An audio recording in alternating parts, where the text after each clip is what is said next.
students, welcome to Soumya's Commerce Station. So जैसे आपको पता है कि मार्केट्स एंड मार्केटिंग का चैप्टर कर रहे थे एंड लास्ट वीडियो में वी हैव सीन कि प्रोडक्ट्स क्या होते हैं, what is the meaning of products and products के कुछ फीचर्स हमने देखे थे. ना वही इस वीडियो में कंटिन्यू होगा एंड इस वीडियो में हम देखेंगे कि what are the various types of products, कितने टाइप के प्रोडक्ट्स होते हैं. ठीक है, तो उनको स्टडी करने से पहले प्रोडक्ट्स क्या थे. प्रोडक्ट्स टैंजिबल थिंग्स होते हैं, ठीक है, जो किसी ना किसी तरह की ह्यूमन नीड को सेटिस्फाई करते हैं और मार्केट में उनको सेल किया जा सकता है. टैंजिबल का मतलब ये होता है कि we can see it, we can touch it and we can feel it. ठीक है, अब प्रोडक्ट्स कितने टाइप्स के होते हैं उनको देखा जाएगा इस वीडियो में. Types of products. So basically there are two types of products. दो टाइप के प्रोडक्ट होते हैं. एक आपके होते हैं consumer products,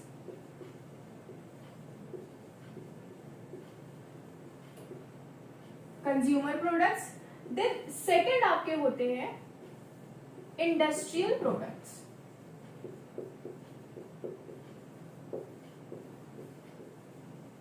consumer products and industrial products. Consumer products and industrial products में डिफरेंस क्या होता है.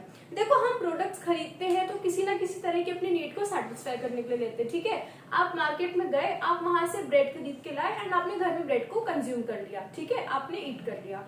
आप गए, आप टूथपेस्ट परचेज करके लाए and then you started using it. ठीक है, आप ज्वेलरी खरीदने गए, ज्वेलरी खरीद कर आप आए एंड देन आपने उसको पहनना स्टार्ट कर दिया. तो ये कौन से प्रोडक्ट्स है. ये वो प्रोडक्ट्स है जिन्हें आप परचेज कर रहे हो खुद यूज करने के लिए, फाइनल कंजम्पशन के लिए. ठीक है, तो जिन प्रोडक्ट्स को हम परचेज कर रहे हैं किस पर्पस के लिए, फॉर फाइनल कंजम्पशन. किस लिए? For final consumption. Final consumption, consumption का मतलब क्या होता है, यूज करना. फाइनल कंजम्पशन के लिए जिनको हम परचेज कर रहे हैं एंड उन प्रोडक्ट्स को हम फर्दर सेल या यूज नहीं कर रहे हैं. ठीक है, उसको फर्दर सेल के प्रोसेस में हम नहीं ले जा रहे हैं, तो उन प्रोडक्ट्स को हम बोलते हैं कंज्यूमर प्रोडक्ट्स. आप ब्रेड लेकर आए, अपने घर में ब्रेड को कंज्यूम कर लिया, आप उसको कहीं सेल करने नहीं गए मार्केट में, तो वो आपका कंज्यूमर प्रोडक्ट है. ठीक है, इंडस्ट्रियल प्रोडक्ट्स क्या होते हैं. इंडस्ट्रियल प्रोडक्ट्स वो प्रोडक्ट्स होते हैं जिन्हें हम परचेज करते हैं ताकि हम बाकी प्रोडक्ट्स और किसी प्रोडक्ट को बनाने में उसका यूज कर सके.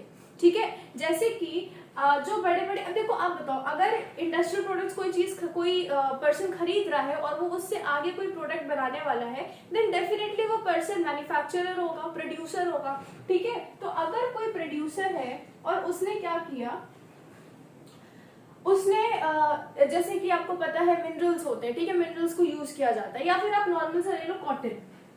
उसने कॉटन परचेज करी, फार्मर्स ग्रो करते हैं. ठीक है, कॉटन ग्रो करी जाती है, तो प्रोड्यूसर है, उसको क्लॉथ बनाना था, उसको कॉटन की शर्ट बनानी थी, तो वो कॉटन परचेज करके लाएगा. तो अब वो उस कॉटन का क्या करा, क्या वो उस कॉटन को यूज करेगा खुद के कंजम्पशन के लिए, फाइनल कंजम्पशन के लिए? नहीं, वो उस कॉटन को आगे के प्रोसेस से ले जाएगा और उससे एक फाइनल प्रोडक्ट, एक फाइनल शर्ट बनाएगा. तो क्या हुआ, फर्स्ट चीज आपकी ये क्लियर हुई कि फाइनल कंजम्पशन नहीं करा गया कॉटन का, उसको हम एक फर्दर प्रोसेस ऑफ प्रोडक्शन में लेकर गए. एंड सेकंड चीज ये, वो जो उसने शर्ट बनाई ये कॉटन को यूज करके, उसको वो आगे सेल करेगा अपना बिजनेस चलाने के लिए. तो ये कॉटन जो है वो एक इंडस्ट्रियल प्रोडक्ट है, because a person who is purchasing cotton वो उसको फाइनल कंजम्पशन के लिए नहीं यूज कर रहा है, उससे वो फर्दर प्रोडक्शन कर रहा है, किसी और प्रोडक्ट को बना रहा है. जैसे इस केस में कॉटन की शर्ट वो प्रोडक्ट है, उस फाइनल प्रोडक्ट को बनाना एंड देन वो जो फाइनल प्रोडक्ट बना है उसको सेल करना. तो यहाँ पर कॉटन जो है वो आपका इंडस्ट्रियल प्रोडक्ट है. वो शर्ट जो बनी वो इंडस्ट्रियल प्रोडक्ट में नहीं आएगा, बिकॉज उस शर्ट को जब कोई परचेज करेगा कोई पर्सन, तो वो उसको पहनना स्टार्ट कर देगा, उसको यूज करना स्टार्ट कर देगा, तो वो कंज्यूमर प्रोडक्ट में चला जाएगा. लेकिन जो प्रोड्यूसर कॉटन परचेज कर रहा है और उसको परचेज क्यों कर रहा है, ताकि वो आगे शर्ट बनाए उसकी, then in that case cotton आपका इंडस्ट्रियल प्रोडक्ट है. अब कॉटन आपका कंज्यूमर प्रोडक्ट भी हो सकता है. फॉर एग्जाम्पल नॉर्मल कंज्यूमर्स है, हम लोग कॉटन डिफरेंट डिफरेंट यूजेस के लिए परचेज करते हैं. ठीक है, तो अगर हम कॉटन परचेज कर रहे हैं किसी पर्टिकुलर यूज के लिए, ठीक है, तो वो क्या है, वो हमारे लिए कंज्यूमर प्रोडक्ट है, बिकॉज हमने वो परचेज करी है, हमने उसको यूज कर लिया. ठीक है, तो कॉटन सेम चीज इंडस्ट्रियल प्रोडक्ट भी हो सकती है एंड कंज्यूमर प्रोडक्ट भी हो सकती है. डिपेंड किस पे कर रहा है कि हम उसका यूज किस तरीके से कर रहे हैं. फाइनल कंजम्पशन के लिए यूज कर रहे हैं और उसको फिर से सेल नहीं कर रहे हैं तो कंज्यूमर प्रोडक्ट. अगर उसका फाइनल कंजम्पशन नहीं हो रहा है, उससे हम एक प्रोडक्ट बना रहे हैं, ठीक है, प्रोडक्शन में यूज कर रहे हैं एंड उस प्रोडक्ट को हम सेल कर रहे हैं, देन दैट केस में कॉटन आपका इंडस्ट्रियल प्रोडक्ट हो जाएगा. ठीक है, तो ये दो टाइप के प्रोडक्ट्स होते हैं. अब क्या होता है, इन्हीं प्रोडक्ट्स को आगे क्लासिफाई और करा गया है, ठीक है। तो अब जैसे कि जो आपके कंज्यूमर प्रोडक्ट्स हैं, कंज्यूमर प्रोडक्ट्स आपके फर्दर कितने टाइप के होते हैं? 3 टाइप के होते हैं। फर्स्ट आपका है कन्वीनियंस प्रोडक्ट्स,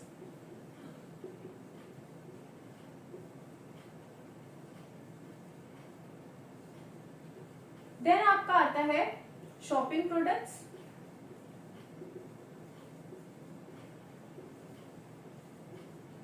एंड लास्ट आपका है स्पेशलिटी प्रोडक्ट्स। तो क्या डिफरेंस है इन टाइप के प्रोडक्ट्स में? सबसे पहली चीज, एक चीज जो कॉमन रहेगी इन तीनों में, कन्वीनियंस, शॉपिंग और स्पेशलिटी में, वो ये है कि इनका हम फाइनल कंजम्पशन करेंगे और इससे हम फर्दर सेलिंग नहीं कर रहे, ठीक है। इन तीनों में, तीनों टाइप के प्रोडक्ट्स का हम फाइनल कंजम्पशन करेंगे, फर्दर सेलिंग नहीं करेंगे। कन्वीनियंस प्रोडक्ट्स क्या होता है? कन्वीनियंस नाम से आपको क्या समझ में आ रहा है? कन्वीनियंस टर्म का क्या मतलब है? बहुत कन्वीनियंट होना, बहुत आसान होना हमारे लिए। तो ये ऐसे प्रोडक्ट्स होते हैं जिनको परचेज करने में हमें बहुत ही कम टाइम लगता है, बहुत ही फ्रीक्वेंटली हम उसको परचेज करते रहते हैं, मंथ में हर मंथ परचेज करने के प्रोडक्ट्स को कन्वीनियंस प्रोडक्ट्स कहते हैं। एंड दूसरी चीज, इनको परचेज करने में हमें ज्यादा एफर्ट नहीं लगाने पड़ते, ज्यादा मेहनत नहीं करनी पड़ती है, ज्यादा इसके बारे में पढ़ना नहीं पड़ता है कि कौन सा प्रोडक्ट सही है, कौन सा नहीं सही है। कैसे होते हैं ये प्रोडक्ट्स? जैसे सोप्स, टूथपेस्ट, ठीक है, ये कौन से प्रोडक्ट्स जिनको हम जनरल बेसिस पे परचेज कर रहे हैं, ठीक है।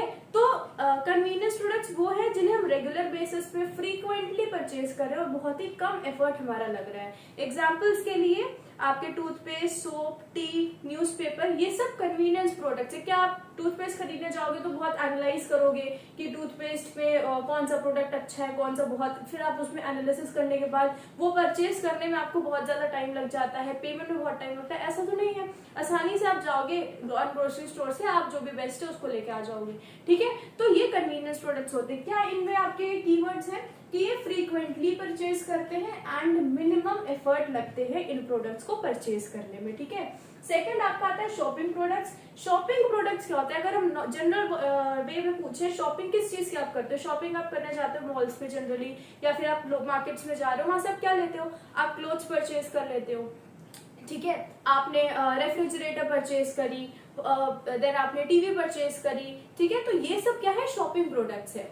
इसमें डिफरेंस क्या है कि ये ऐसे प्रोडक्ट्स होते हैं जब हम इनको परचेज करने जाते हैं तो हम अलग अलग ब्रांड्स में कंपैरिजन करते हैं, ठीक है। जैसे कि अगर आप टीवी लेने जाओगे तो टीवी लेने के लिए आप देखोगे सोनी की टीवी, सैमसंग की टीवी, ठीक है, और भी नए नए ब्रांड्स है, एलजी की टीवी। तो आप आप देखोगे ये सारे ब्रांड्स की टीवी अवेलेबल है, कौन सी बेस्ट रहेगी, ठीक है। तो आप अलग अलग ब्रांड्स का एनालिसिस करोगे, देन यू विल डिसाइड कि आपके लिए बेस्ट कौन सी है। क्या क्या चीजें आप देखोगे? आप टीवी की प्राइस देखोगे, फीचर्स देखोगे, वारंटी देखोगे, ठीक है, और बाकी क्वालिटी फीचर्स देखोगे। तो ये सारे फीचर देखने के बाद आप अलग अलग ब्रांड्स को एनालाइज करोगे and then you will purchase that television. Same चीज क्लोथ्स में होती है। अगर आप नॉर्मल साड़ी की बात करो, आप साड़ी परचेज करने जा रहे हो, then in that case also आप डिफरेंट साड़ीज लेकर बैठोगे एंड सब में देखोगे कि which one is more suitable and, ठीक है, उसके कपड़े की क्वालिटी, उसका प्राइस, डिफरेंट चीजों को आप एनालाइज करोगे, then you will purchase it. So shopping products क्या होते हैं? इनमें देखो थोड़ा एफर्ट लग रहा है, ठीक है, थोड़ा टाइम भी लगता है, और आप रोज टीवी परचेज करने नहीं जा रहे हो या हर मंथ टेलीविजन परचेज करने नहीं जा रहे हो, ठीक है। तो शॉपिंग प्रोडक्ट्स क्या है? ऐसे प्रोडक्ट्स हैं जिनमें हम कंपैरिजन करते हैं between different brands and then we purchase it. Example के लिए टेलीविजन हो गया, रेफ्रिजरेटर हो गया, देन आपका क्लोथ्स हो गए, ये सारे आपके शॉपिंग प्रोडक्ट्स में आते हैं। अगर इनको कन्वीनियंस से कंपेयर करो तो कन्वीनियंस वाले क्या आते हैं? टूथपेस्ट, सोप, इनमें इतनी मेहनत लगती नहीं लगती है, ठीक है। Now comes the third part which is speciality products. तीसरे टाइप के होते हैं स्पेशलिटी प्रोडक्ट्स। स्पेशलिटी प्रोडक्ट्स में एक वर्ड आ रहा है स्पेशल, ठीक है। तो स्पेशलिटी प्रोडक्ट्स परचेज करने में स्पेशल एफर्ट्स लगते हैं, स्पेशल एफर्ट्स लगते हैं। स्पेशल एफर्ट्स क्या होता है? जैसे आप ज्वेलरी परचेज करने जा रहे हो, तो अगर आप ज्वेलरी परचेज करोगे देन उसमें बहुत आप अच्छे से टाइम देके आप सेलेक्ट करोगे विच ज्वेलरी इज बेस्ट, ठीक है। जनरली यहाँ गोल्ड एंड डायमंड ज्वेलरी की बात हो रही है, तो उसमें क्या है, आपको बहुत ही अच्छे से उन चीजों को एनालाइज करना पड़ेगा, ठीक है। कितने कैरेट गोल्ड है, ठीक है, कितना प्राइस है, रियल है, कैसा है, कौन सी शोरूम बेस्ट रहेगा। तो ये ऐसे प्रोडक्ट्स है जो स्पेशलिटी प्रोडक्ट्स है, इनमें हमारे स्पेशल एफर्ट्स लगते हैं considering both the time and the effort which we are putting, ठीक है। ज्वेलरी पे लेने आप अक्सर नहीं जा रहे हो, ठीक है, स्पेशल ओकेजन्स पे आप इनको परचेज करते हो एंड उसमें आप कंसिडरेबल एफर्ट एंड टाइम लगाते हो अपना, तो ये स्पेशलिटी प्रोडक्ट्स है। और एक और चीज, जैसे जैसे ये प्रोडक्ट्स आप पढ़ रहे हो वैसे वैसे इनका प्राइस लेवल भी इंक्रीज प्रोडक्ट्स थोड़े लोअर इनकम वाले भी परचेज कर लेते हैं, ठीक है, उनके लिए भी नॉर्मल है। शॉपिंग प्रोडक्ट्स थोड़े से एक्सपेंसिव हो सकते हैं एंड स्पेशलिटी प्रोडक्ट्स बहुत एक्सपेंसिव होते हैं। लेकिन इन तीनों में कॉमन क्या है कि ये तीनों कंज्यूमर प्रोडक्ट्स है। आप चाहे सोप खरीदो, आप परचेज करके तुरंत यूज कर लोगे। आप क्लॉथ खरीदो, जाके क्लॉथ खरीदो, टीवी खरीदो, आप क्यों खरीद रहे हो? Because you are using it, you have to use it. आप ज्वेलरी खरीद रहे हो, क्यों खरीद रहे हो? Because you have to wear it. तो ये तीनों टाइप के प्रोडक्ट जब आप परचेज करते हो तो आप उसको फाइनल कंजम्पशन करते हो एंड उसको आप फर्दर सेलिंग नहीं कर रहे हो। तो ये आपके कंज्यूमर प्रोडक्ट्स हो गए। कंज्यूमर प्रोडक्ट्स इतने ही है। अब आपका सेकंड आता है इंडस्ट्रियल प्रोडक्ट्स। अब इंडस्ट्रियल प्रोडक्ट में आपको बताया गया है वो सामान होते हैं जिनको हम यूज करेंगे फर्दर प्रोडक्शन में और उससे जो हमारा गुड बनेगा उसको हम आगे सेल कर देंगे जाके, ठीक है। तो इंडस्ट्रियल प्रोडक्ट में क्या होते हैं? 4 टाइप के होते हैं इंडस्ट्रियल प्रोडक्ट्स। 4 टाइप के होते हैं। फर्स्ट आपका है रॉ मटेरियल,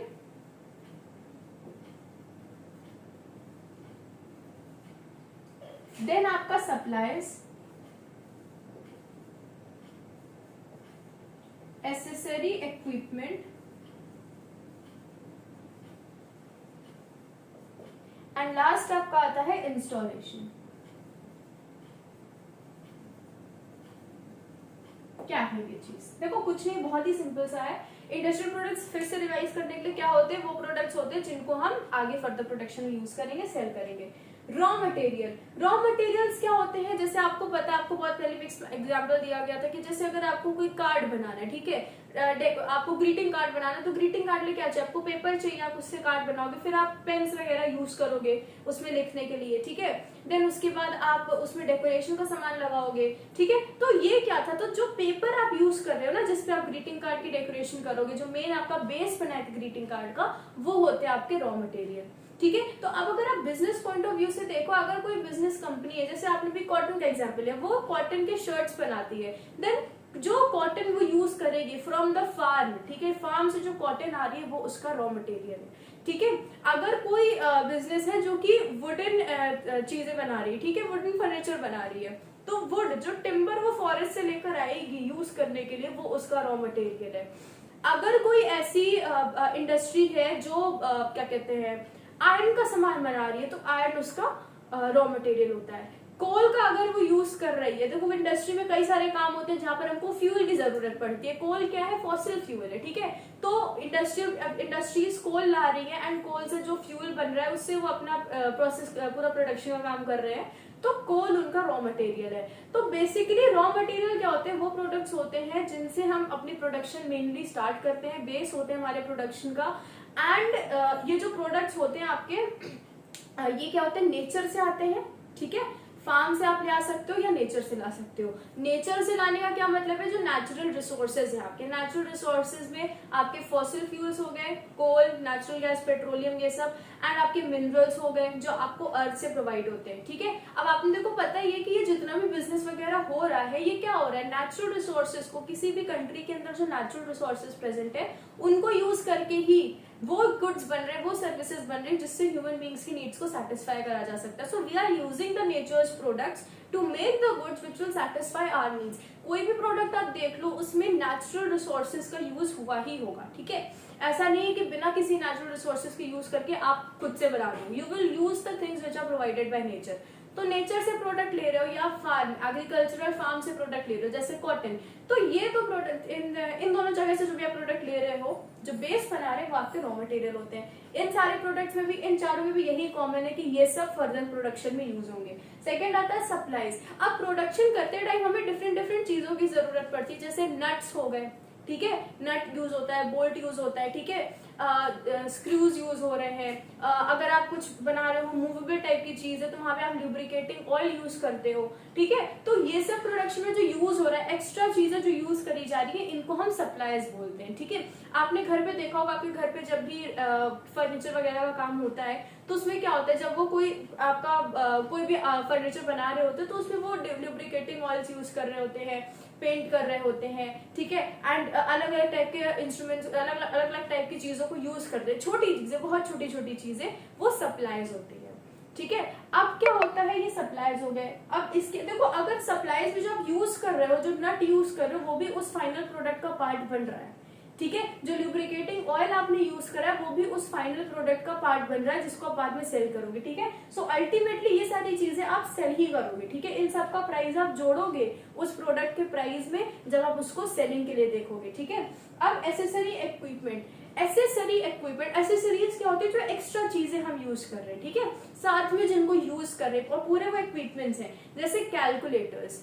ठीक है, कैलकुलेटर का अगर आप यूज करो तो वो एसेसरी इक्विपमेंट है। टाइपराइटर क्या अलग से पूरा इक्विपमेंट है जिसको आप यूज कर रहे हो अपने प्रोडक्शन के लिए। तो ये जो छोटे थोड़े मतलब सप्लायर्स से थोड़े बड़े इंस्ट्रूमेंट्स, ठीक है, थोड़े बड़े इक्विपमेंट्स जो आप यूज कर रहे हो, एंड जनरली एसेसरी इक्विपमेंट्स को प्रोडक्ट में अटैच नहीं करते। जैसे सप्लायर्स में क्या था, लुब्रिकेटिंग ऑयल वगैरह, नट्स बोल्ट, ये प्रोडक्ट में लगा देते हैं। ठीक है, उसमें यूज कर रहे हैं। एसेसरी इक्विपमेंट को उस प्रोडक्शन को करने के लिए साथ में यूज किया जाता है। टाइपराइटर को आप नहीं लगा दोगे मशीन के अंदर, किसी को उसके अंदर, टाइपराइटर का आप यूज कर रहे हो, कैलकुलेटर का आप यूज कर रहे हो। तो ये जो इक्विपमेंट जो आपकी हेल्प कर रहे हैं in the production of those products, ये एसेसरी इक्विपमेंट होते हैं। ठीक है, अब लास्ट आता है इंस्टॉलेशन। अब इंस्टॉलेशन से आपको पता ही चल रहा है कि यहाँ बड़ी चीजों की बात हो रही है, यहाँ मशीन्स की बात हो रही है, ट्रक्स की बात हो रही है। तो ये जो बड़ी बड़ी चीजें यूज कर रहे हैं for the production of these goods, ठीक है, इंडस्ट्रियल प्रोडक्ट्स हम बना रहे हैं ना, तो उसके लिए जो ये सारे इंडस्ट्रियल प्रोडक्ट्स हैं, तो जो हम मशीन यूज कर रहे हैं वो भी इंडस्ट्रियल प्रोडक्ट है। क्योंकि मशीन ऐसे तो नहीं ऊपर से आ जाएगी बिजनेसमैन के पास, बिजनेसमैन मशीन परचेज करके लाएगा या तो खुद बनाएगा। क्यों वो परचेज करके ला रहा है मशीन को? बिकॉज उस मशीन से वो फाइनल प्रोडक्ट बनाएगा। ठीक है, क्यों बिजनेसमैन ने कैलकुलेटर यूज करा? क्योंकि उस कैलकुलेटर को वो अपने बिजनेस में यूज करके फाइनल प्रोडक्ट बनाएगा। ठीक है, अब वो नट्स बोल्ट्स लुब्रिकेटिंग ऑयल का क्यों परचेज कर रहा है? यहाँ पे हम ये देख रहे हैं कि कोई प्रोडक्ट इंडस्ट्रियल है या कंज्यूमर है या नहीं है, इस बेसिस पे कि उसको हम किस पर्पस के लिए खरीद रहे हैं। अगर हम उसको खरीद रहे हैं for our own consumption and not for sale, तो कंज्यूमर प्रोडक्ट। अगर इन सामानों को खरीदा जा रहा है for using in further production, तो ये आपके प्रोडक्ट्स इंडस्ट्रियल प्रोडक्ट्स हैं। So what are the various types of industrial products? Raw material, supplies, accessory equipment and installation. तो ये बेसिकली आपके टाइप्स ऑफ प्रोडक्ट्स थे। दो टाइप के प्रोडक्ट होते हैं, consumer and industrial. Consumer 3 type के होते हैं, convenient, shopping and speciality. Industrial आपके 4 टाइप के होते हैं, raw material, supply, accessory equipment and installation। ठीक है, so this is all about the types of products। next video में हम सर्विसेज को स्टार्ट करेंगे, what is the meaning of services, what are the types of services, and फिर हम देखेंगे differences क्या होते हैं प्रोडक्ट सर्विस में, ये सारी चीजें होंगे। एंड देन आपका मार्केट्स एंड मार्केटिंग का, देखो मेन जो पोर्शन था मार्केट्स एंड मार्केटिंग का वो कंप्लीट हो चुका है, what is a market and all that. ये छोटी छोटी चीजें जो है इनसे आपके क्वेश्चंस बन सकते हैं। जैसे आपका बोल दीजिए को आपको जैसे क्वेश्चन आ गया कि प्रोडक्ट के बारे में लिखो, ठीक है, व्हाट इज अ प्रोडक्ट। तो प्रोडक्ट के बारे में अगर आपसे पूछा गया तो आप, और आपको पता है 5 मार्क्स का वो आंसर है, तो आपको उसमें प्रोडक्ट की डेफिनेशन डालनी है, आपको प्रोडक्ट्स के टाइप भी लिखने पड़ेंगे, उसके फीचर्स भी लिखने पड़ेंगे। सब नहीं लिखने, बट इतना लिखना है कि वो एक फुल फ्लेजेड आंसर आपका बन जाए। ठीक है, तो इस टाइप के क्वेश्चंस ये आ सकते हैं, एंड ये आप एग्जाम में मत छोड़ के ना, ये सब बहुत ही सिंपल टॉपिक्स हैं। ठीक है, so this is all for today's video. Now in the next video will continue our chapter and start the topic of services. So till then, take care of yourself, study hard, and God bless you.